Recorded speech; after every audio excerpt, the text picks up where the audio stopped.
I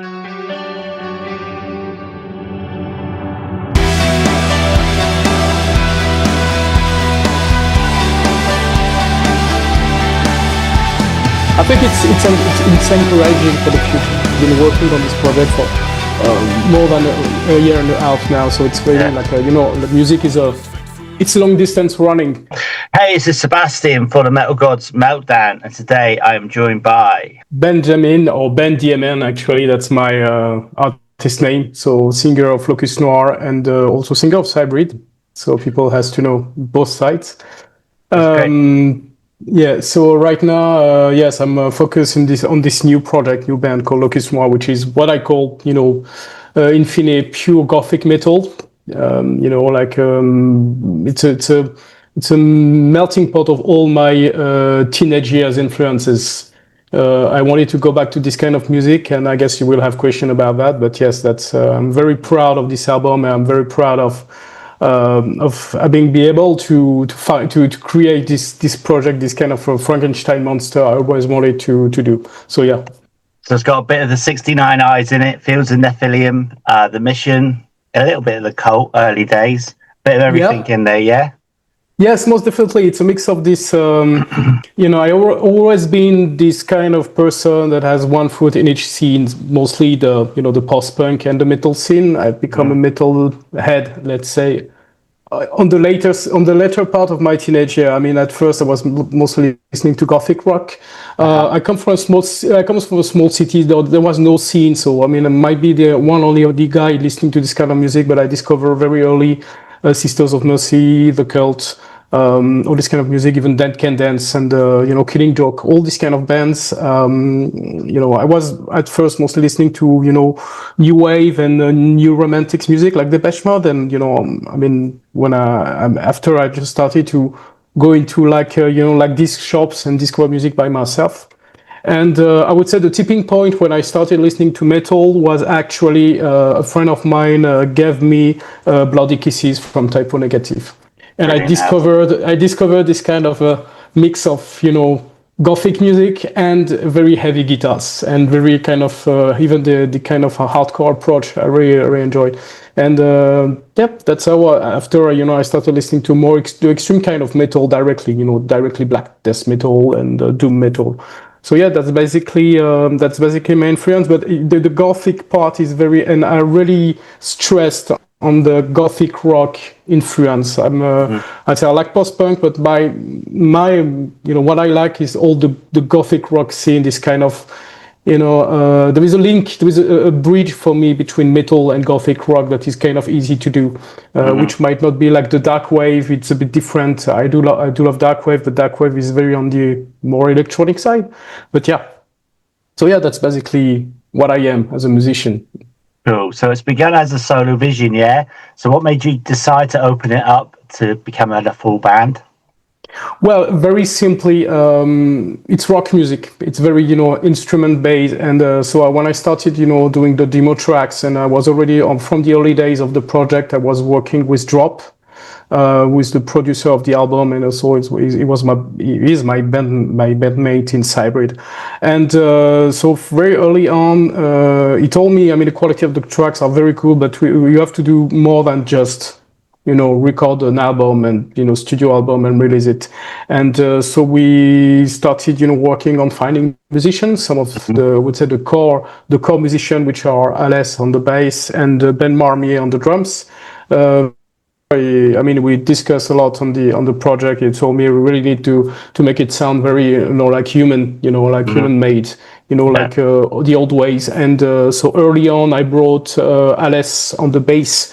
He's an old friend of mine where we played in Hybrid together as well, but he's a very, very fond as well of gothic orientated rock. So for me, it was the best choice possible.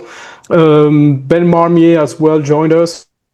And also, Drop and introduced me to Ben Marmier. I mean, I met him a long time ago, and but we haven't been in touch for a long time. But it was very definitely the kind of drummer I needed for this project. Somebody that is very very interested in this kind of music, and this way has the the way of playing that will bring it to life. And really, also, I mean, very early on, I mean, I had this feeling that I needed to bring this band on stage. Yeah. Obviously, it's a solo endeavor in the sense that I compose everything. I'm the driving force and everything. But I really wanted to, to percolate in a real, I would say, like having musician that will work with me and being able to bring this on stage. So very important for me. Well, I've had the record about a week now, and it's fantastic. I've been listening to it a lot. I listen to it at the gym, actually, but it does motivate you, strangely. Your vocals are darker, smoother, and more haunted on this album compared to your other work. What would unlock that shift? Is it the background and that? Yeah, coming from that? But it's simply because actually that's the most comfortable way for me to sing. I'm a baritone. I mean, basically, I'm not like a high, like a tenor singer. I'm baritone by training. Yeah. But if you take a music like Cybrid, you can't be a baritone in Cybrid. The tuning is too low. The music itself is very aggressive, so you have to push in higher notes. I mean, thanks God, I have a quite wide scale of a range of vocals. Yeah. But really, for me, for Locus Noir, I wanted to go back to this kind of vocals I love, which is the baritone type. They would say the Peter Steele, Peter Murphy, all these kind of singers, even let's say kind of Bowie-esque kind of atmosphere and feel. And I wanted to go back to these vocals and also do something I've never done in my life: do a full album with only clean vocals in that genre. And I'm pretty happy about the result, because I mean, very early on as well, when we've done the first demo tracks, we Rob and I were just like, okay, it works very well. The vocals work very well.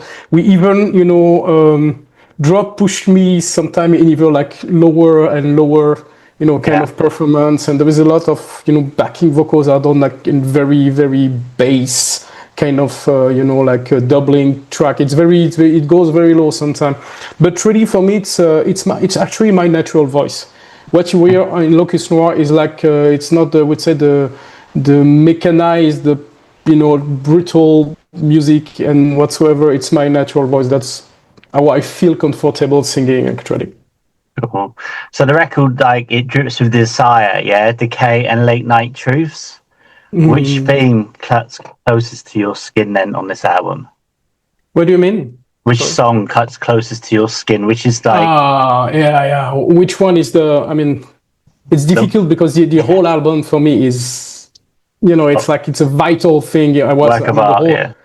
Yeah, but if I have to take one song, and it's very like on the finish line with another one, but it will be, let's say, Shadow Sun, because it represents Locus Noir. It's the first track I wrote actually for the album, and it has everything. It has the kind of punkish speed, the dark atmosphere, the kind of almost church-like elements, and this doomy part that is so heavy, it just crushes you in the middle.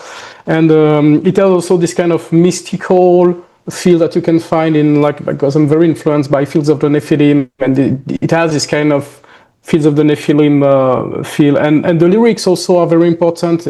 It's about, being part of an alternative scene, because when I was a teenager, then a young adult, the goth scene was representing that for me. It's just like you come as you are, no question asked, and we welcome you the way you are. It was very, very great time, I would say, for me, and I wanted to make a song about that. That it's like, we welcome you. Welcome on board. We will have fun together, Okay, so A Dismal Romance and Cemetery Youth are awesome, but they sound like love letters. Yeah. Is that the idea? Was that what it was? The idea behind that? Yeah. Exactly. So let's start first with a Cemetery Youth. That is exactly that. That's a love letter of, to the 90s. The 90s.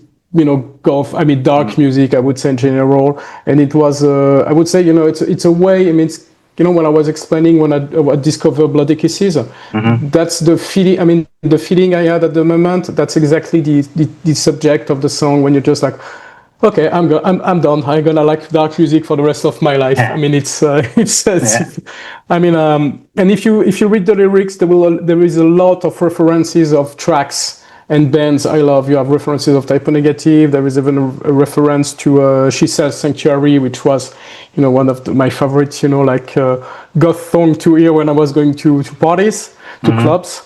And it's a mix of all these things. And the other one you spoke about Dismal Romance. Yeah. This one is super fun. Is like the bad part of a goth party. I mean, you're dancing with a girl and she disappears from your sight and you never see her again, and you're miserable for the rest of the evening, and you just. It's funny because I wanted to speak about, very mundane topics, and turn them in something almost esoteric and so on. And Dysmorphos is exactly that. It's one of because I mean the lyrics are really based on, I would say, like dualities. The Dismal Romance would work with, I would say, thicker than darkness itself. It's solitude, intimacy. And it's like many songs are working like dualities, and so you see. I mean, it's very, in a way, for me, it's very like it's a love. I mean, this whole album is a love letter about the gothic scene in a way, and the gothic metal included, because it's for me it's part of the whole endeavor, I'd say.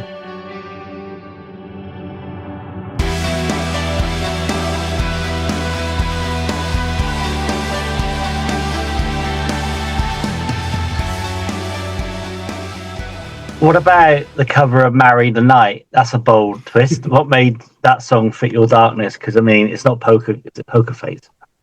Well, it's I mean, it's just first. I mean, let's be clear. I love Lady Gaga. I mean, for me, it's one of the only entertainer of these days that she has an edge.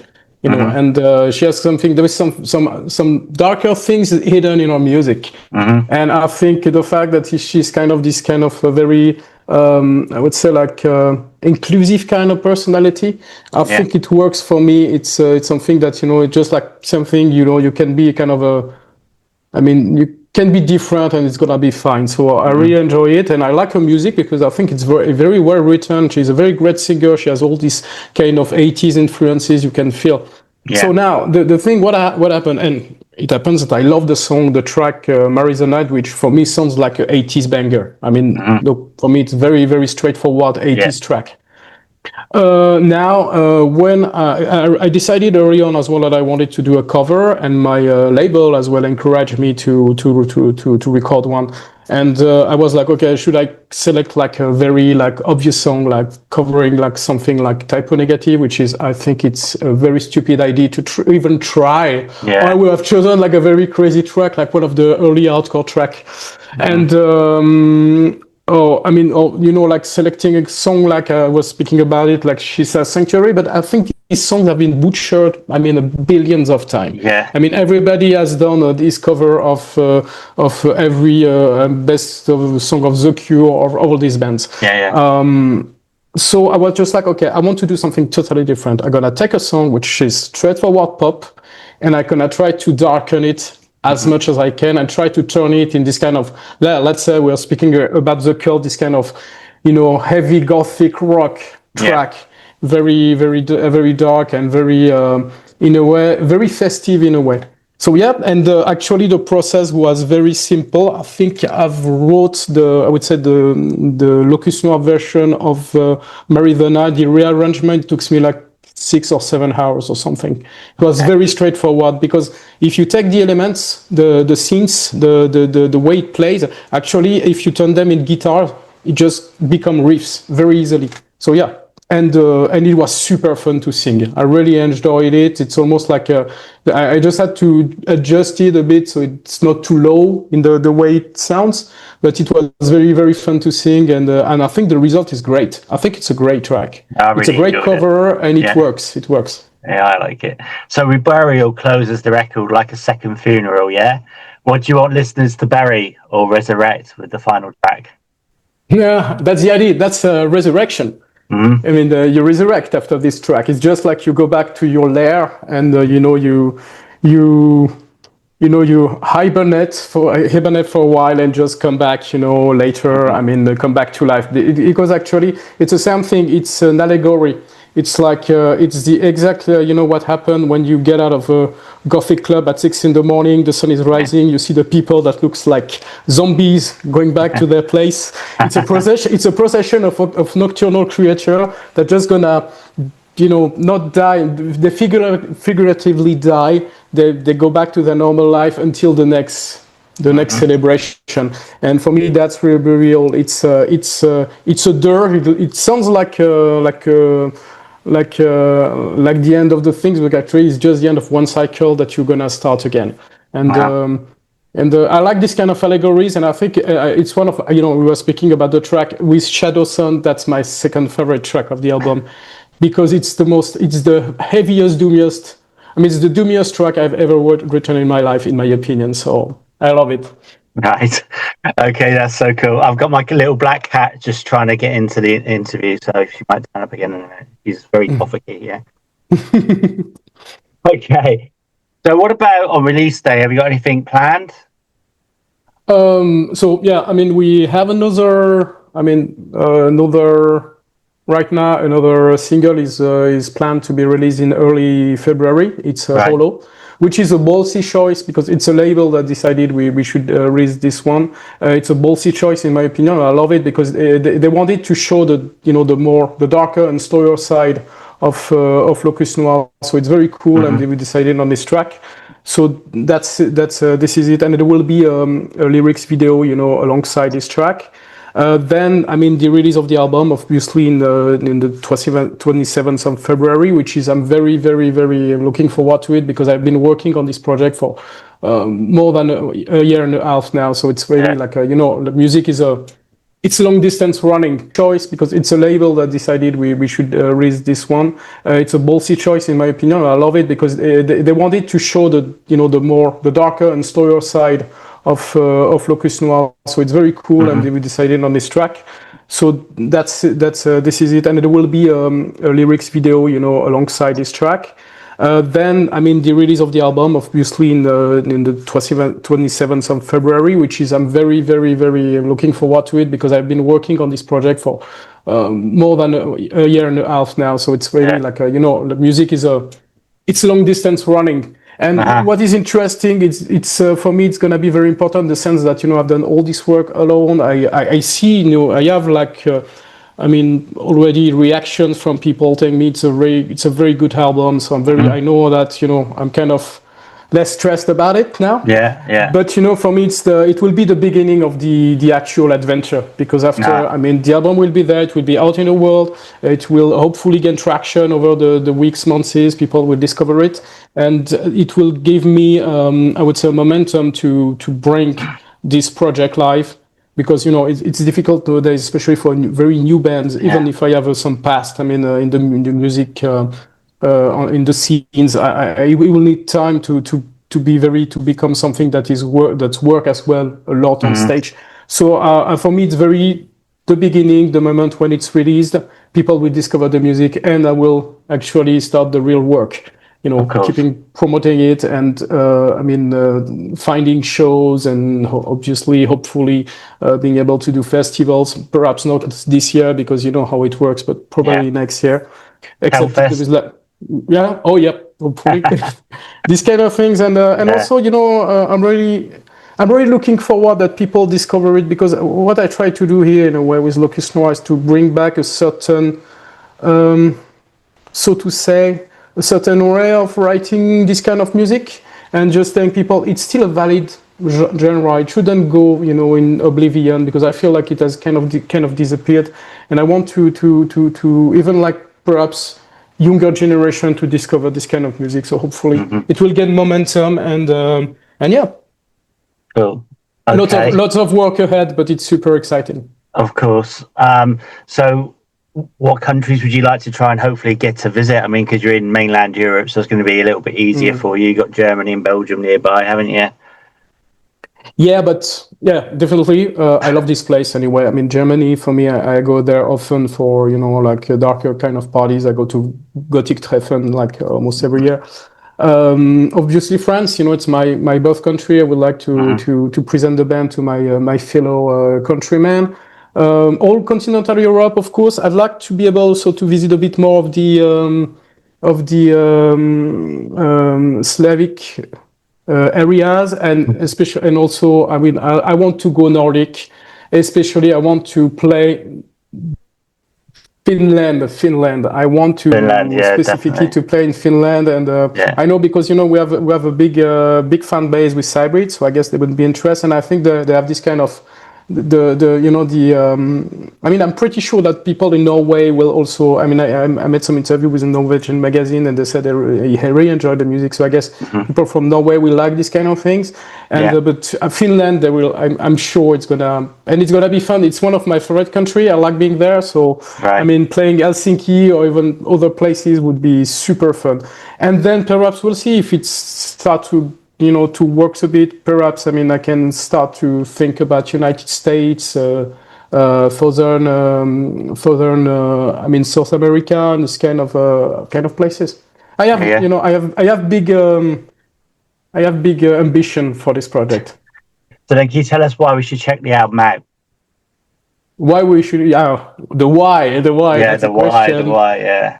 Well, for me, it's like for people that like, the darker kind of music, they like gothic things, that like, esoteric, I would say atmospheres, but at the same time, they like something that is very rock and very, in a way, like, yes, it's difficult for me to sell it that way, but if you like gothic metal, I mean, you will enjoy this album. I mean, if I have to be simple, that's that. If you enjoyed bands like Typo Negative, or if you were speaking about 69 Eyes, this kind of bands, or even if you enjoy, gothic rock in the pure sense, like Fields of the Nephilim, The Cult, and so on, I think this album is made for you. Cool. I mean, simply said, it's straightforward, the kind of music you will like, and there is no bullshit, no cliche, no whatever. It's really it's both fun and very serious in a way. Yeah. And so yeah, I think people that like this kind of music will, I mean, if they don't enjoy it, I'm just like, okay, I made a mistake somewhere, I don't know. Brilliant.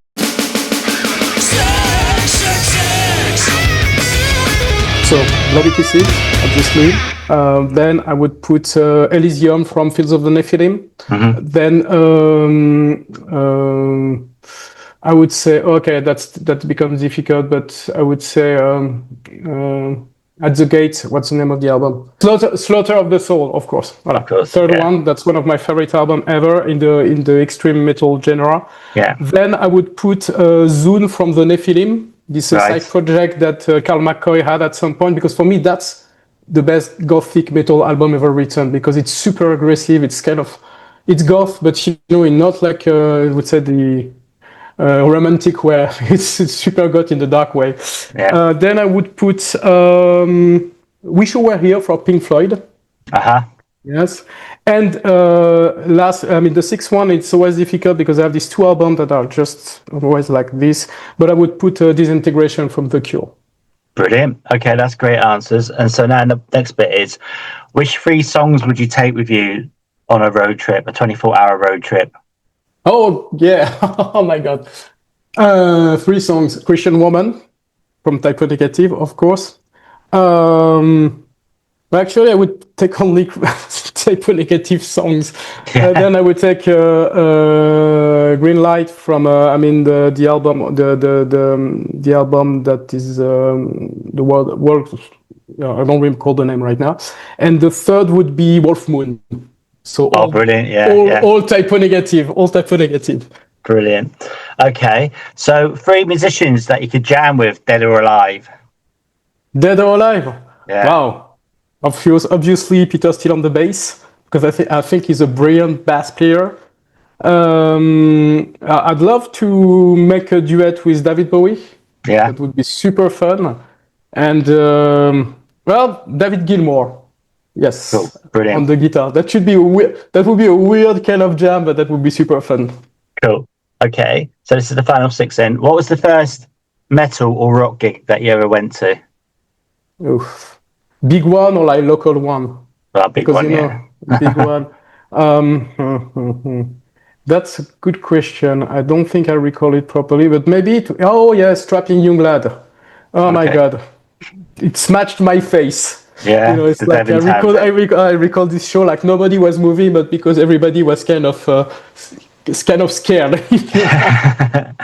Amazing. Okay. Do you prefer writing riffs and lyrics sober or after you've had a glass of wine? That's a good question. Actually, I do both, so I don't see much of a difference. But usually I write the music very sober, then start the lyrics. Then, if it keeps on in the evening, a bottle of wine starts to be involved. Usually, red wine. So yeah, and it helps having crazier ideas sometimes. So it's kind of both. It really depends. Cool. If there was a made-up song, like a totally made-up song about your personality, what would it be called? Cold as first, but nice in the long run. Cool. Okay, so when you go out on tour with a band, would you prefer to play a dive bar or a festival? That's a good question. Both have their good side, but I like the the more contained aspect of the smaller place. I mean, because you feel like more like the contact. I mean, festival it's so big, you feel like you can't even make eye contact with people. So yeah, smaller venues definitely. Okay. So would you prefer to wear on a night out a leather jacket or a battle jacket? Ooh, leather jacket. So Okay. And so the final song then is when you're playing live, would you rather play one more song or go and grab a drink? yeah, one more song. I mean, still beats it. Or I mean, I can start to have the drink while playing the last song. Of course.